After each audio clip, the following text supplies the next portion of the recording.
بسم الله الرحمن الرحيم الحمد لله رب العالمين والعاقبة للمتقين والصلاة والسلام على سيد الأنبياء والمرسلين. Dear respected brothers, sisters, guests, viewers, listeners, Assalamu alaikum wa rahmatullahi wa barakatuhu. I greet you with the Islamic greeting of peace be upon you. And you are on the show called Your Education, Your Schooling. Today we'll be talking about mental health illnesses in young children and generally looking at what they are and how they present themselves. On the show today, we have two special guests, and we're just going to introduce themselves and give a little short biography of who they are and what their relationship is to mental health illnesses. So we could have Nessa Young first, please. Hi, I'm Nessa. I have worked in schools with young children with ADHD, as well as working through social services with young adults with ADHD as well. Thank you so much. And Maysoon Elgamati, please. Yes, Assalamu alaikum. Hello, my name is Maysoon. I'm a teacher of almost 15 years. I've specialised in the last few years in special educational needs, been a lead teacher and also worked in a special educational needs school. And I just generally have an interest in it now, and it's something I'm quite passionate about advocating and understanding for. Thank you so much. So the question that we just want to sort of put on the lips of our viewers is about why do we assume that when someone is possessed by jinn, why do we assume that when we're talking about mental health with regards to children or adults or anyone, that we, particularly within the, if you like, a faith, the Muslim community, we think that this person is possessed by jinn or is perhaps far from Allah. Now, sometimes we may be neglectful. I'd just like us to ponder on the following hadith, which is the saying of the Prophet Muhammad, peace be upon him, in which a lady came to the Prophet of Allah sallallahu alaihi wasallam and said, I have a mental condition whereby sometimes I lose control. Can you make a prayer to Allah and ask Allah to cure me? The Prophet said, you have one of two options. You can ask me to ask Allah for a cure and you'll be cured, or you can be patient with your illness and for you is paradise. Now, the most important thing, just to, again, this is just a sort of introduction here, to extract from that, is that the Prophet ﷺ did not say that you are possessed by jinn. He actually acknowledged that it is an illness. So it really starts here. And that's the, if you like, the reason why we are going to be, if you like, discussing mental health illnesses. So the first thing is, 1 in 4 adults and 1 in 10 children experience some type of mental illness. And many more of us, obviously, as we are here, guests, whether, educators or social workers, we actually have experience in looking after people or working with people who know or care for people who actually have a mental health illness.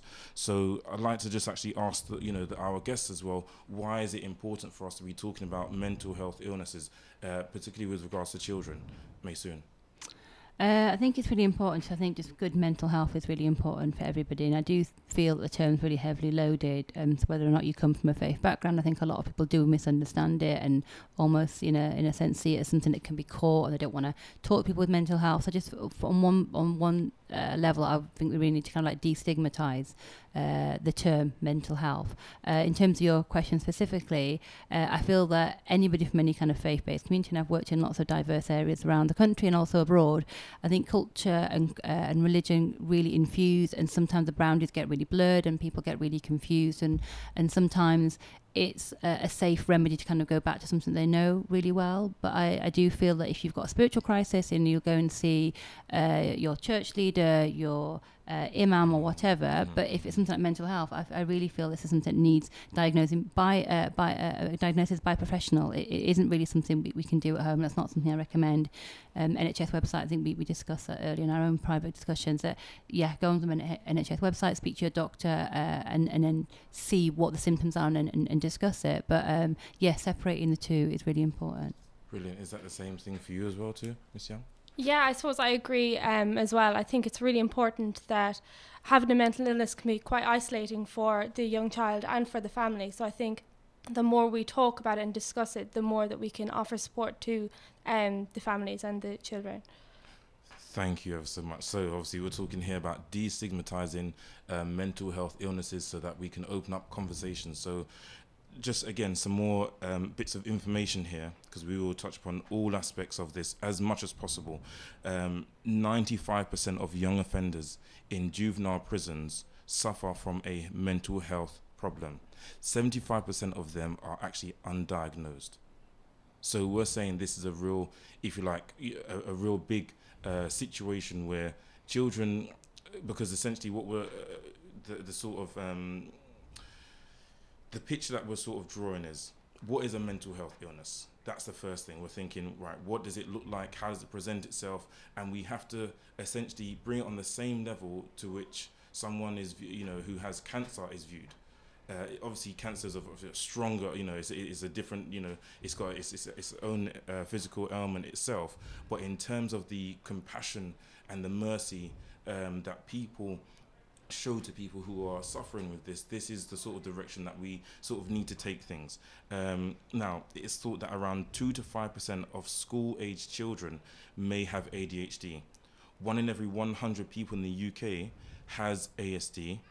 In England and Wales, 9% of adults experience psychological abuse during childhood, 7% suffered physical abuse in childhood, 7% suffered sexual assault in childhood, and 8% witnessed domestic violence or abuse in the home during childhood.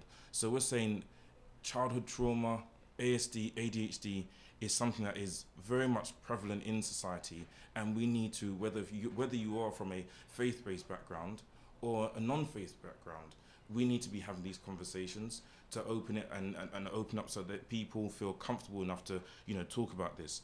Just to actually in the Quran, Allah subhanahu wa ta'ala says in Surah 21 ayat 7 فَاسْأَلُوا أَهْلِ الذِّكْرِ إِن كُنْتُمْ لَا تَعْلَمُونَ. Ask the people of knowledge if you do not know. So it is as real as cancer, and there is no harm in seeking professional medical attention.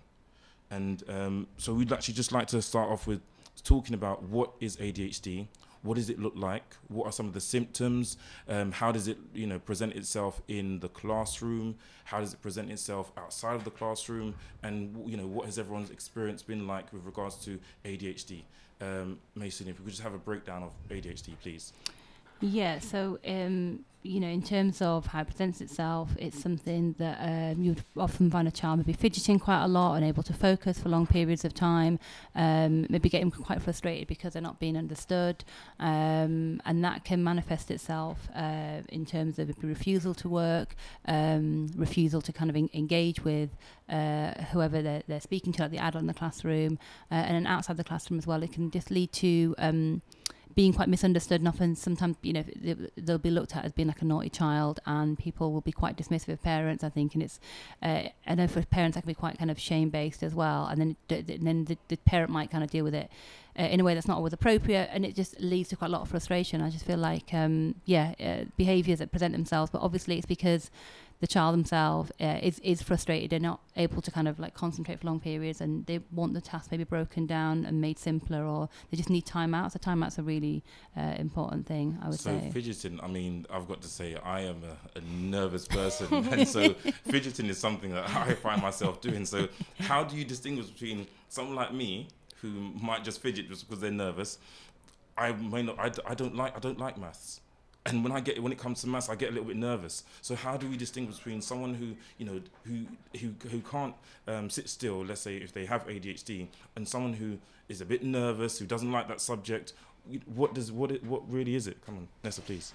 I suppose it can be difficult, sometimes to tell the difference. But with a child with ADHD, they can't help themselves. It's not that. It could be with any subject. It could be at any time of day. You'll see it at school. You'll see it at home. It's not just that they don't like this certain subject. You'll see it throughout the time. Even they could be doing their favourite thing to do, but they still will struggle to do that one thing because they're finding it hard to concentrate or focus on that one thing. Yeah. Would you agree with that? Yeah, no, completely. I think that's what it is. And I think it's sometimes with a lot of these issues that we're discussing today, there's a bit of talk on the periphery where people will say things like, oh, well, a child's putting it on, or people are kind of getting that diagnosis to help themselves. For example, I've heard that a lot for dyslexia. It's considered a bit of a middle class affliction. It's really, really dangerous to kind of have that kind of rhetoric. Like Nessa was saying, if these behaviours you're seeing all the time, so in the work environment and also at home, then it would obviously be a cause for concern for the parent, and the parent would therefore do something about it. And again, we need to kind of restate that it's again going to your doctor and getting a medical diagnosis. For a lot of the issues we're discussing today, there are lots of individuals involved in terms of treating a particular child. So, for example, in terms of the aftercare and what comes. There's so many professionals. It's not just, for example, just a parent doing something at home with a child, or just everything's on the teacher. I mean, teachers are limited as well, or support workers in the classroom are limited, or TAs are limited. It needs to be a whole body of people kind of working together. Okay, so let's just put a full stop, rewind, and bring it back to, what does ADHD mean? I mean, we've got here ADHD. NHS website says that ADHD is the acronym for Attention Deficit Hyperactive Disorder. That word, that last word, disorder, when anyone hears that, it has a knee-jerk reaction, almost, oh gosh, disorder, oh my god, I'm in chaos, and there's something that I'm doing that's wrong. If you're a parent and you hear disorder, it means that your duty is to create that order, and you think, oh god, okay, so you see a child who's maybe not being obedient, right, shout, do this. See it so much as a classroom, practitioner, teacher yourself. The child is not listening. What's the first thing? You stop, come over here. You call them loudly, and then you think that you're getting through in this way. So that's obviously like a really big thing. So just breaking down, this is ADHD. It means Attention Deficit Hyperactive Disorder. And like you've also obviously mentioned, the following signs: they never seem to listen. They easily forget tasks and information. Nothing ever seems to get completed. They tend to feel hurt easily. Again, these are just some of these minor, some of the minor signs associated with ADHD. Forgetful, difficulty organizing, inattentiveness, and also excessive physical movement. What does excessive physical movement look like? Let's say if you're if you've gone shops with a child who has ADHD. Has anyone been shopping with a child who has ADHD, or has been in the house with a child who has potential ADHD? I'd like to find out if you have actually had some experience personally yourself, working outside of maybe a school setting just for the moment, and what it's like going maybe even on a trip with a child who has ADHD, and what does that look like? How do they function on a trip? Yes, please, Nessa. Things like trips with schools can be really overwhelming actually for children with ADHD. They're constantly kind of on high alert, I suppose. Things that we might find every day kind of are okay for us are quite difficult for them. So they're constantly, for instance, if you go into a shop, they'd be constantly maybe looking for something, or they'd be running around. Trying to kind of focus them on one thing can be really difficult. And getting them to sit down on transport, things like that could be really difficult as well, because obviously they find it hard to sit still for that long time. So long trips on buses and tubes can be really difficult. I don't know what you think, maybe.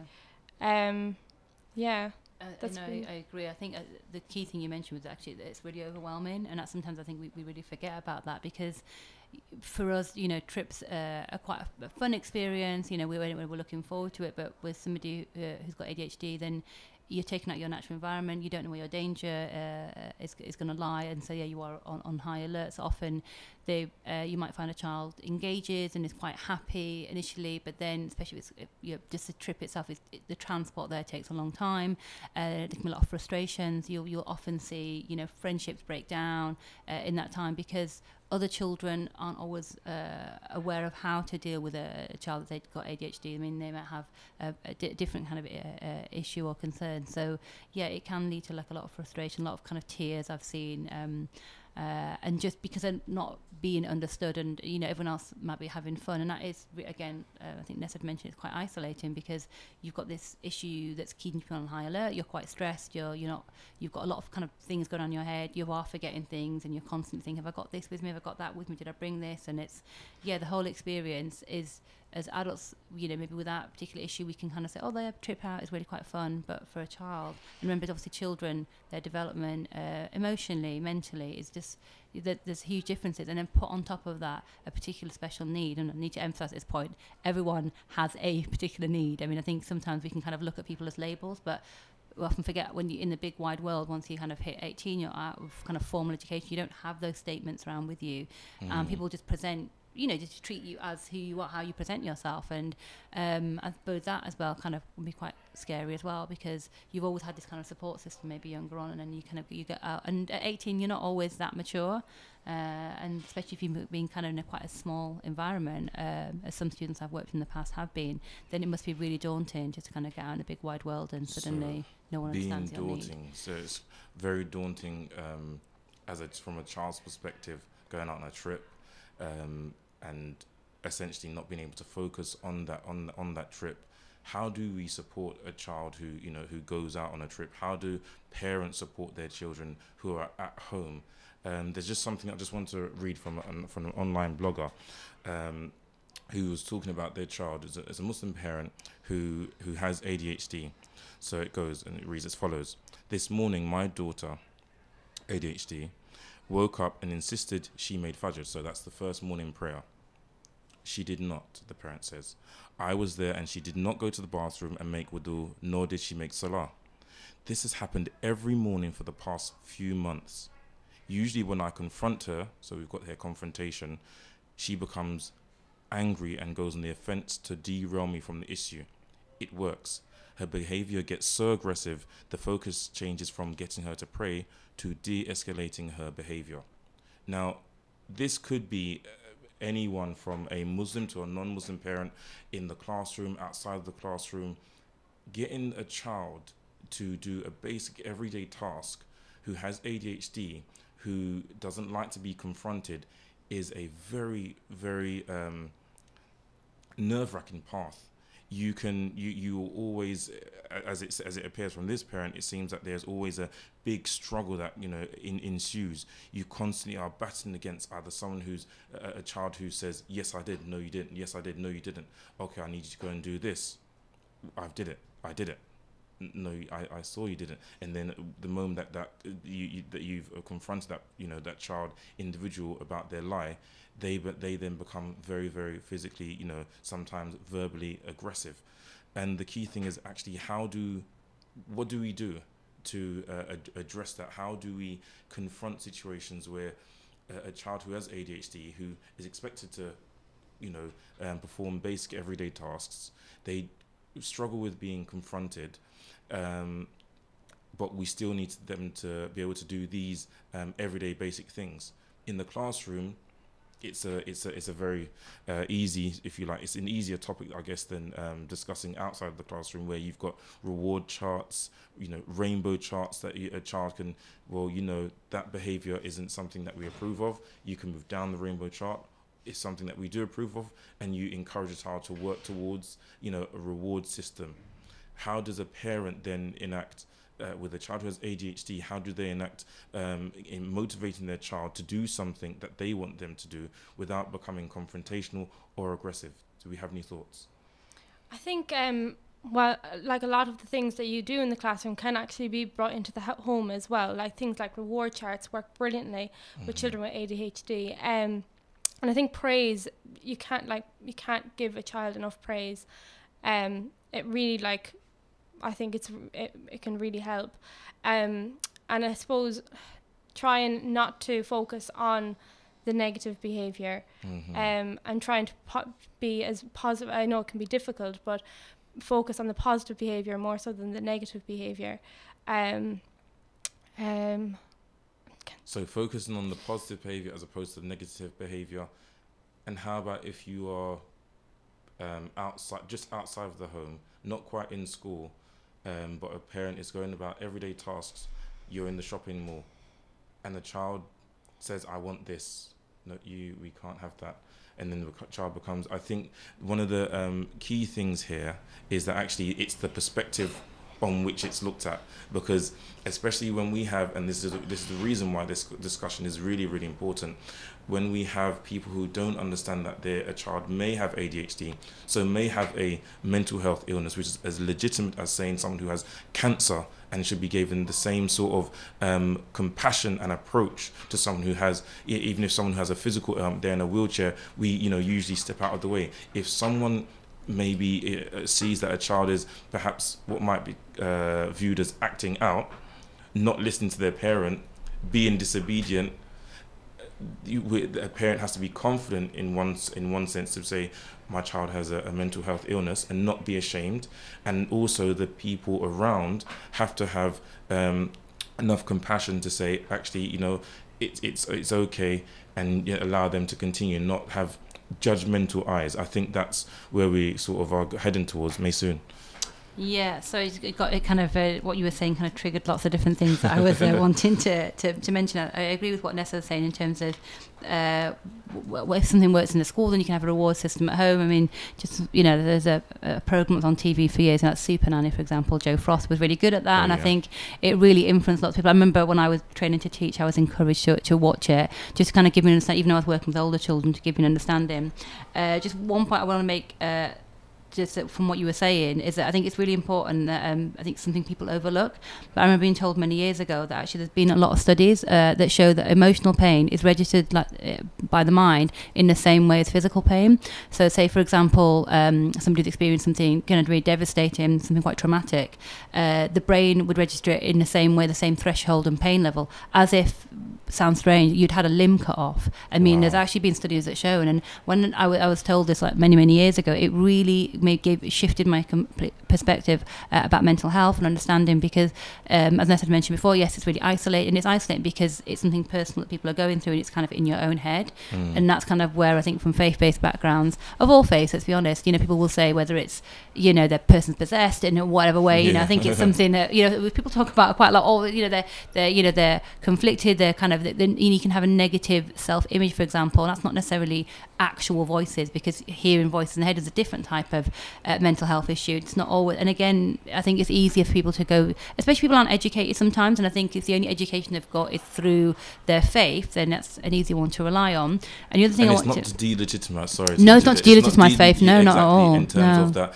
their possession, could be is considered a real thing. Yeah, definitely. Whether it's a Judeo-Christian faith or the Islamic faith, it's not to delegitimize that aspect in terms of spirituality, the power of spirituality, but it's understanding that we live in a world where there are so many things, so many aspects to a human being, that we have to seek the right if you like, professional help for whatever is going on with our body, because completely agree. No, and it is something really important. I come from a faith-based background myself. I'm a Muslim, so it is something that I do recognise as part of the faith, but I also feel that the waters are a bit muddied sometimes, and it's just it's an easy thing to say, and that's quite dismissive of what a person's going through. The other thing I was thinking of is when you gave the example of a parent, for example, asking a child to kind of get up, and they've watched them, they haven't done their prayers and stuff like that. It's really important to understand from an Islamic point of view that when a child actually is doing any kind of, whether it's Islamic, I'm kind of going to talk from that perspective, that's what I know, but if they're kind of doing some kind of religious duty, they're actually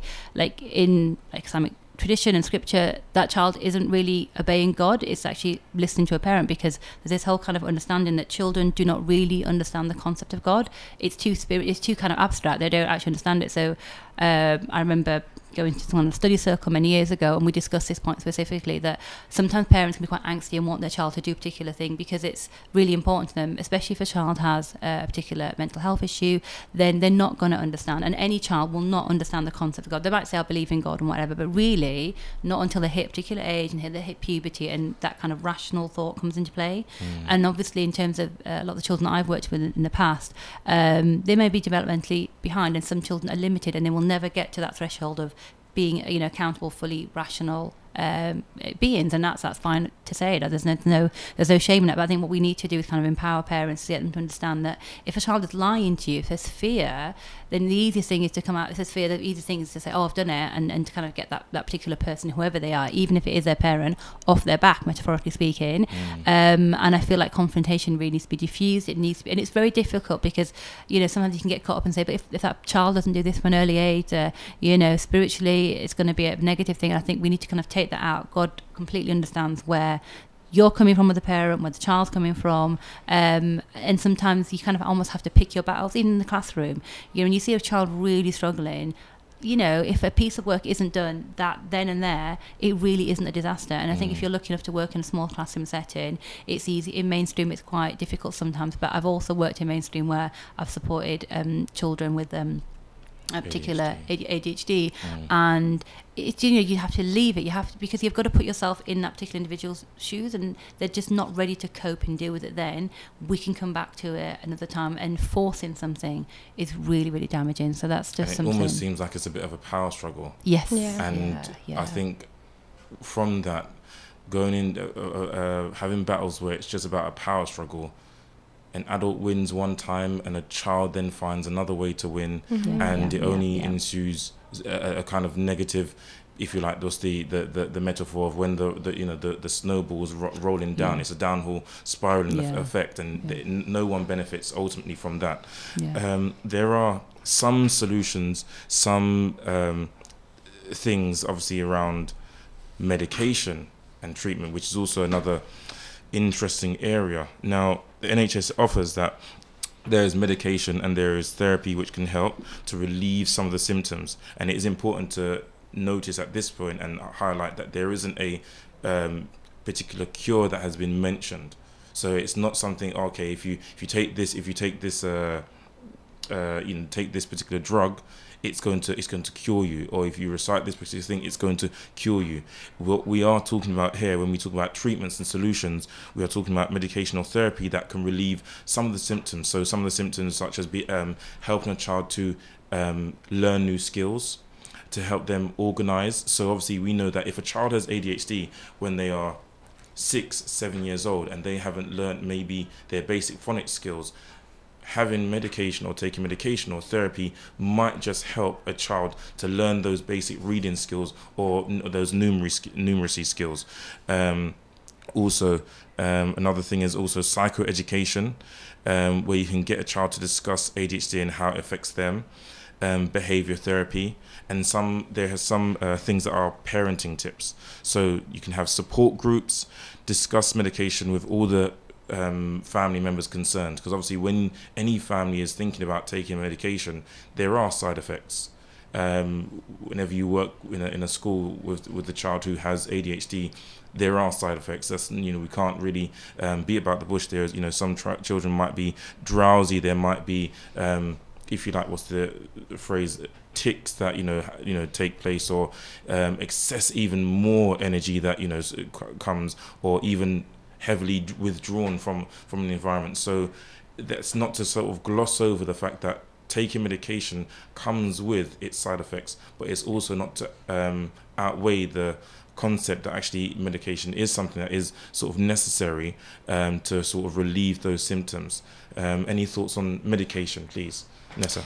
Yeah, I mean, every child is different, and every child presents differently with their symptoms of ADHD. I've seen some really positive effects from children having medication, and I've seen some not so positive things. I suppose the more positive is seeing a child who had never been able to kind of sit down and do a piece of work is now sitting through a 40-minute lesson.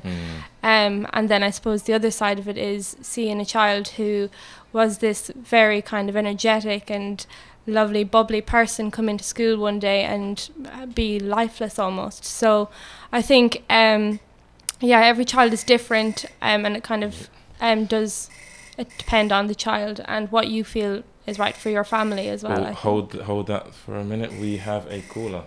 Assalamu alaikum. Caller, your name and your question, please. My name is Rahil. I haven't got really a question. I was more looking to just sort of like focus on a few things that you said and just sort of elaborate more on a few of them. I actually work in a primary school in East London. I've worked with children with ADHD, so I know a thing or two about them in regards to like how the education visits can be, how they are in the classroom. Yeah. In fact, there's been times where when I've walked home, from the school, I've actually seen a child in my class who's, been lying down on the floor, just like crying really loud. It's very difficult for the parents. So we speak about patience and the parents having patience and focusing on the positives. It's important we realize how difficult that is if you're doing that on a, sort of 24/7, if you're doing that on a 24/7 basis. Because, with us teachers, we have the luxury of then going home and sort of detaching ourselves from that. Saying goodbye. That's it. And, it's someone else's responsibility ultimately on weekends and stuff as well. But it's just about, just in terms of like, you were saying about the behavior chart, just to, reward positive behavior, in the street, on the street and stuff, it must be incredibly difficult to do. So, I guess I'm saying all of this just to say that it's really good that someone decided to speak about this on a Muslim radio station, because like you said at the beginning, I think a lot of Muslims do straight away, associate it with like jinns and things like that. And so when they see a child behaving in a certain, and that's it. When they see a child behaving in a certain way, it's like, oh, you know what, he must be possessed. Another thing I wanted to speak about is the hadith that you narrated. You said that, the Prophet did not say that, oh, it's anything to do with jinns, which is obviously correct. But I had a question regarding this, like, in terms of, also in them days, they wouldn't have had medication the way we do have now. So, how important, as a Muslim, then how important is that? I know medication is important generally, but in terms of this, where it's like, where it's not so much, it's not just a physical thing, it's more like a mental thing. So with this, and when you're dealing with children at such a young age, and they're not adults where you're giving them like antidepressants or you're giving them something to just calm them down. You're talking about children here. Do they actually need that medication? Or, obviously, the Prophet in that hadith didn't narrate how to deal with it patiently or how to help, someone that's going through that in a patient manner. And, if you're going through it yourself, how to actually be patient and actually resist any sort of temptation to do wrong. Or, it's really difficult. So I wanted to discuss that a bit further. Like, okay, sure. So I guess my key question is like, how important is the use of medicine for children that are, from as early as the age of like 6, 7, 8? How important is that medication in that age? And do you think there's like Quranic verses, or do you think there's things that we're just not knowledgeable on, or there's people in the world that may have the knowledge but they just haven't spread it on a widespread scale where it's actually proven to work? Because obviously we're, as Muslims, we're believers of the Quran, and we believe that, the Quran itself is a miracle, and within it there's many miracles, and it's a cure. People used to just read Surah Fatiha, and, that, and I'm not talking about like Ruqayya specialists, I'm talking about just a normal person, hundreds of years ago, they would read Surah Fatiha, and, it would be a cure. So, are we focusing on like the doctor and the medical side too much nowadays? Is that part of the problem? Is that why maybe in the past 100 years it's only getting worse and it's just increasing and increasing? So I just wanted your views on that. Okay, so 2 questions from our caller Rahil. Thank you very much. Right, so everyone got those 2 questions, yes? So the first question being, how important is medication, and to what extent should we be medicating children, considering obviously there's in terms of from an Islamic traditional perspective, that the Quran itself is considered, obviously it's a cure itself. Yes, wow, a very, very heavy question. If we could just take a note of those 2 questions, and we're going to go a short break, and we'll be back. To all different types of businesses. With our in-house chartered accountants, you can be guaranteed to save money. Contact us now on 0203 432 9138. कितनी बार कहा है कि घर को साफ रखा करो, मैं तो थक गई हूँ सफाई कर करके। उफ, ये कॉकरोच, चूहे, कीड़े मकोड़े घर में घुस आए हैं। कहाँ जाऊँ, किसको बुलाऊं? माँ, बहन, बीवी और बच्चे, किसी को भी इंसेक्ट्स नहीं लगते हैं ये अच्छे। So don't worry, I'll call City Pest Control. Deal with cockroaches, mice, rats, bed bugs, fleas, flies, all types of insects and rodents. 0203 633 0080 or 0770 279 8808. www.cpestc.com. City Pest Control, large enough to cope, small enough to care. All our technicians are British Pest Control Association qualified and we are regulated by the Royal Society of Public Health. This Ramadan, visit Al Abbas for all your meat and poultry needs. We buy only the highest quality meat and are HMC registered. We've got some amazing offers on all our products this Ramadan and we provide free local delivery for all our customers. We also cater for restaurants and large events, so no matter how big or small your order is, Al Abbas is the name to remember. Visit us now at 51 to 53 Upton Lane, Forest Gate, E7 9PA or call us at 0208 472 5742. Al Akbar's, the name to remember. Yo, bro! Cuzzy's getting married and I need to get hold of a car. Yar, I know some boys who know SPM car hire. They got the best cars in town. Rolls Royces, Ranges, Maseratis, Aston Martins. Cuz, you name it, they got it. With the best prices in town. Sorted! Looks like I'm going to this wedding in a Range then.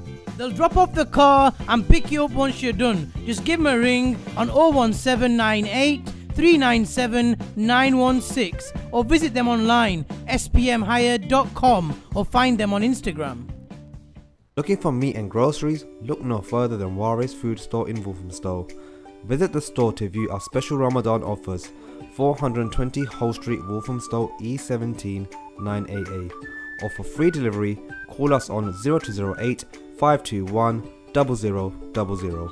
We have fresh deliveries of poultry and vegetables every day. Waris Food Store in Walthamstow.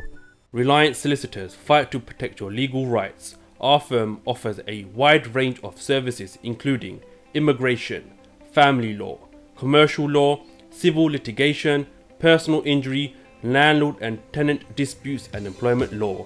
Visit us at 602A High Road, 7 Kings, Ilford, IG3 8BU or call 0207 183 5439. Reliant Solicitors, where every client matters. Bridgen Solicitors in Ilford, the name you can trust. We provide services in immigration, family law, landlord and tenant matters, commercial leases and civil litigation. We also deal in personal injury claim and road traffic accidents. Call us on 0203 475 4545. Visit us at 170 Cranbrook Road, Ilford, IG1 4LX. Ramadan FM 2018. The voice of British Muslims. Atlantic Distributions. Whether it is frozen fish, marinated Lahori masala fish, or lamb offals, we have them available at very competitive prices. We are wholesale suppliers to restaurants, butchers, and caterers. Visit us at 51 to 53 Upton Lane, London, E7 9PA. Contact us on 07415 474 185. Usman needs the adhesive to work. If not, his day will be a disaster. Ah! So, Usman, if you really need something to bond, grab a tube of CT1 from your local stockist. An incredibly powerful sealant and construction adhesive that's fast, flexible and strong. It can be used anywhere, even underwater. For more info, ct1limited.com or follow us on Facebook or ring us on 0208 555 1448. In an age of technological advancement, mass communication and social media, having the right website and app can be the difference that your business needs. AppSite Tech are here to take your business to the next level. No matter how simple or how sophisticated your requirements are, our technicians will work with you to create a bespoke website and app for your organisation. Call us now on 07538081212 or visit appsitetech.co.uk and book your free consultation now.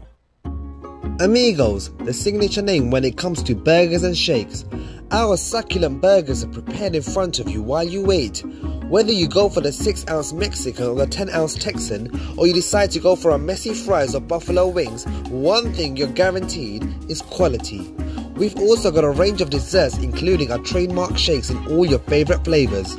We're based at 400 Cranbrook Road in Gants Hill, so come down to dine in or order in on Uber Eats or Just Eat. Amigos, hats off to great burgers.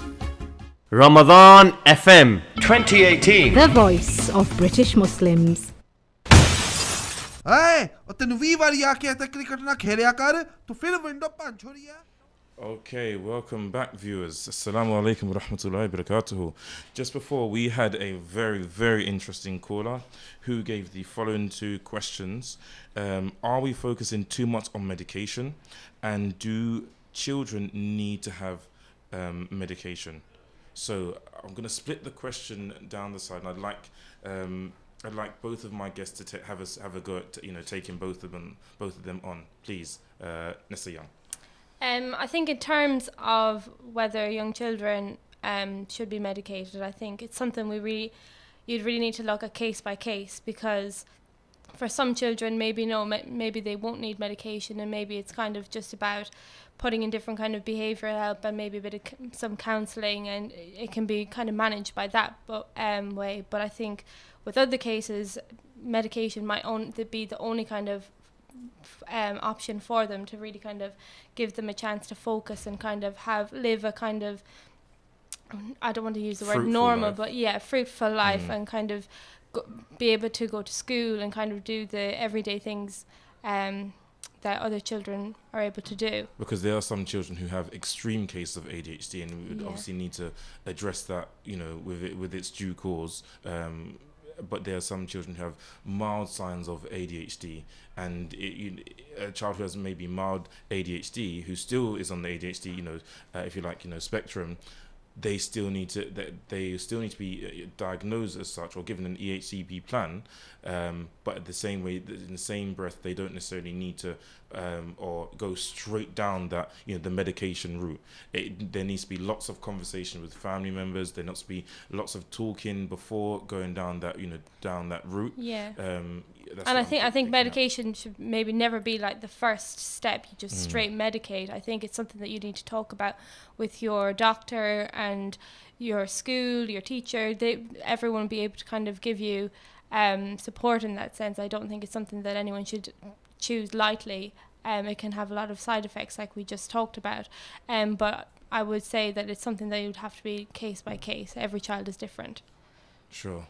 Soon. Yeah, no, I agree. And I think in terms of the question I'm tackling, which is we're focusing too much on the medical side, I think, let's be honest, I mean, sometimes, newspapers, it's very much kind of an easy thing that people can kind of talk about. It's one of the things that's highlighted in the media quite a lot, and it's quite a controversial thing as well. And the one thing people take away when a child with ADHD is they talk about the medical side, and it's never just been about the medical side, about, kind of just giving them kind of tablets and whatnot. First of all, if your child is diagnosed, then it's very much a conversation between you and the doctor. And I know it can be quite overwhelming, especially if like English isn't your first language, but I would encourage people to kind of go out there and research, use the internet, and there's loads of books that are available for you to understand your child's condition, and feel kind of very much empowered. And there'll be loads of support groups, even if they're not in your local area, then at least kind of like virtual, kind of like you can kind of connect with people online, because it's not just the responsibility of the doctor to kind of say, how much, if a child's going to be medicated or not.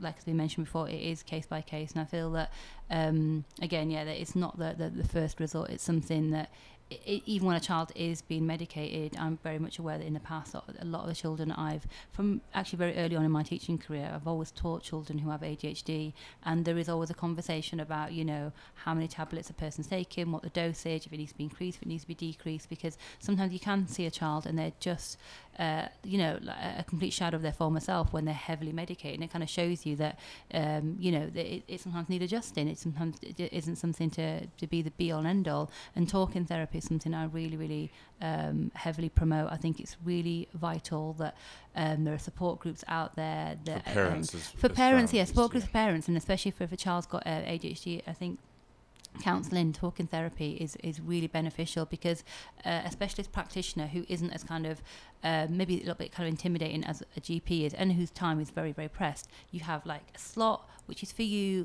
can explore the issue, and there's not just one type of therapy, there's also for children there's different types of play therapy that can be done with a specialist. Art therapy, music therapy, which would be interesting because it might be considered to be controversial. Obviously here one of the things is about where does the Quran sit. So if you're from the Christian community, where would the Bible sit? Where I think that is one of the things that really is, if you like, pressing with this matter. It's where do our religious books, if these are the things that we go to first, where do they sit with relation to the fact that we are, if you're faith, you're a faith person, personal faith, sorry, and you have a belief system, and you think, right, this is what I should go to first, and then you don't sort of see it in clear black and white. And I think that's the one thing as well, we have to sort of remove this idea that it'll be there in clear black and white, that this, okay, right, you got a car problem, you got your engine needs fixing, you wouldn't go to the Quran. If you got a problem with the mic in the studio, you wouldn't go to hadith. So essentially, I think we need to remember that actually by going to professionals who are trained in these fields, whether it's psychotherapy or a clinical psychologist, or if there's a person who's a music therapist, there's someone who's a play therapist, all sorts of therapy that's out there, which is recommended by the NHS. It's not something where you are going against your religious belief, and I think that's something that really needs to be also pointed out. Now we're just going to start bringing our show to a close, so we want to just review what we've spoken about today. I know we haven't managed to cover all of the topics, such as ASD as well as emotional childhood trauma. But we will, inshallah, cover that in the coming weeks, bi'idhnillah ta'ala. So what we're just going to do is wrap up here by each guest sharing some of the key things that are out there, support groups, whether it's treatments, anything that is out there specifically in an area. So I'll give you an example. In the Newham area, there are limited support services out there if you don't have a formal diagnosis. But once you do get a diagnosis, so if you think as a child has ADHD, then you talk to your GP, then your GP would then, give you a recommendation and just a further discussion. Then you might get something called an EHCP plan, Educational Healthcare Plan. And once you, get that, lots of things open up for you. Within the NHS and outside of the NHS. So Newham has a behaviour support service, which is a team of teachers and nursery nurses experienced in working with children exhibiting emotional, social and behavioural difficulties. You have a sensory service, so some children might need a sensory-based approach. They offer comprehensive support to children with sensory impairments as well as behavioural difficulties on a multi-sensory dimensional level. Also, there are voluntary sectors in the Newham area, so there are lots of services that do become available as well as in schools. If there are any other services that Maysoon or Nessa do know of, please, if you would share with us. Nessa. I think even if you just look around your community, I know children's centres, I know they're not as many as there used to be, but often there is adult support groups for parents of children with ADHD, as well as groups for children. Talk to your school, talk to people around, I mean, your neighbours, everyone, because it's not something, it affects so many people that your neighbour might know something that you don't know about. And I think children's services, there's parenting courses that you can be put on. There's so many, there really is support out there. If you, I mean, go online, if you know where to look, you can get it. Again, just to mention with that, whenever we do say parenting courses, we're not saying that you are failing in your parenting. No, of course not. I think that is very important for Yeah. viewers to know that you are not failing in your parenting if you go to a parenting course. You are seeking the required help. You are getting the support that is necessary for your child to become fruitful, and you are doing your duty as a parent. Yeah, no, I really agree. I think also kind of speaking to other parents who have children with ADHD really helps to destigmatise the thing, because it can be quite isolating, I think, as a parent, because often the child is seen as being naughty, which is such a damaging thing. You know, I think the most important thing is you come down to a child's level and you kind of understand and have a conversation. It's about not being, kind of overbearing and standing over a child when you're trying to have a conversation, and understanding very much that when people have written accounts of what it's like when they're kind of really frustrated, there's so many things going on. It's very overwhelming, it's very scary, and I think it's really understanding that from a child's point of view, and just dropping everything down, all the stress levels down, and just taking a deep breath and trying to get in the moment. I mean, things like mindfulness, for example, for children and for their parents is really important. I would say there's lots of different services out there that they can kind of tap into. Again, whether it's in the local area, just by speaking to people or asking specifically. You could ask your GP and say, look, I would like a number or details of a support group, which is really important. And something I came across recently on the TES was a link which is saying 15 books to support children's mental health. And this article, so if you literally go onto the TES, the Times Educational Supplement, and you can access this article, and it gives you like a brief outline of each of the books. And I, as a teacher, a special needs teacher, read it and was really amazed. It's something that I wasn't aware of, because I think it's really important to foster an understanding. One of the books was talking about a child who does have a particular mental health issue where they feel really frustrated, and actually the character in the book has that as well, and they feel isolated, and it shows them how to make friends. It shows them how to deal with the chaos, as you mentioned before, that's kind of going on in their head. And I think once a parent has an understanding of it, and also your community, your family and friends, people who interact with your child, need to be on board and understand it. And I need to state now, as a woman who's worked in mainstream schools primarily, it is really not understood by a lot of teachers. We don't get a lot of training. I'm very much aware that my training many years ago is different to the training that is now. I kind of did the university route, and sometimes you're just literally thrown into a school with minimal training in terms of behaviour. First of all, in terms of mental health, you really don't get that, and there's a big burden on these new teachers who are working in often very challenging schools to understand it. So sometimes just a course, a session, just listening to a radio show like this will make a difference. So I encourage people just to kind of pass it on to other people. Just listening to something like this in the background while you're doing the washing up or whatever, gives you a bit of an insight, and then you can explore on your own terms, I think.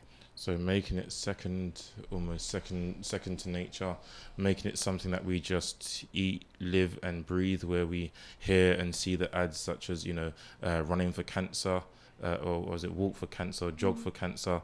It needs to be as matter of fact, as high profile, as matter of fact as that, and we need to just always bear that in mind when we are approaching this, both from a community perspective, so both within the Muslim community and outside of the Muslim community. I'm sure that even in an everyday school setting, there is a stigma. If you've got a child who's not behaving sensibly, you sort of, there's a pressure, get that child to behavior, especially if you're in a mainstream school.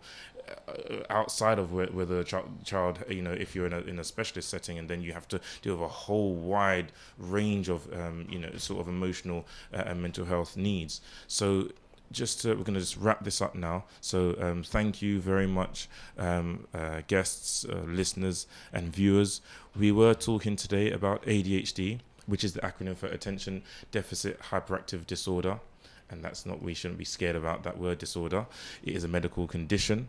And it's we did mention some of the symptoms, such as never being able to listen, forgetting tasks, everyday information, not seeming to complete tasks, having extreme amounts of energy, feeling hurt easily as well. So it can, these things can fluctuate. They present itself in different ways. These are some of the symptoms, and how we've also mentioned how you can approach it in terms of the support, the treatment that's out there. There isn't a specific cure. There isn't a treatment that's going to make it disappear and go away. That's something we have established as well. It is something that, if you take treatment, whether it's medication, it's something that should be discussed with family members, as well as all people concerned with the family and the child, as well as there are therapies out there. So we said psychotherapy, so say emotions coaching as well. There is play therapy, there's art therapy, music therapy, something up for a bit of a discussion. I'm sure that there'll be someone out there who's going to say, well, music is not permissible, and that's something to be had as a wider discussion. So inshallah, on our next show of Your Education, Your Schooling, we will look at ASD, its effects, the symptoms and signs, and not treatments, but things that will help to alleviate the symptoms and make children help children function, as well as emotional childhood trauma and what that covers. You were live with Ziaul Haq on Your Education, Your Schooling.